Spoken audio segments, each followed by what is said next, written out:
Pag napasok sila sa program natin, walang hindi lalakas sa network. Lalo na pag kinareer. If there's one thing na gusto ko mangyari this time, pag may namold akong mag 1 million, 2 million per month, hindi na malula. Para at least this time, mas makapag-serve siya ng mas tama siya.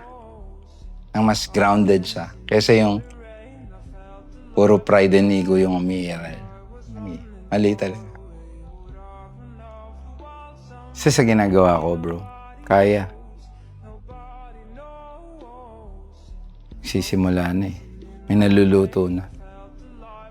Pag naluto yan, para yung time bomb. Hindi mo na maiwasan. Tuloy-tuloy na. Eh, pag ginawa pa natin to, itong ginagawa natin, bro, grounding to. Yung topics natin, grounding yan. Lahat ng modules ko, grounding yan. Hindi ako nagmamadali magpalaki ng leader. Pero pag lumaki sa akin, alam ko grounded lahat. Alam ko lalakas. Bakit? Nagfo-focus sa growth. Pag napasok sila sa program natin, walang hindi lalakas sa network. Lalo na pag kinareer. Hindi ako nagmamadali.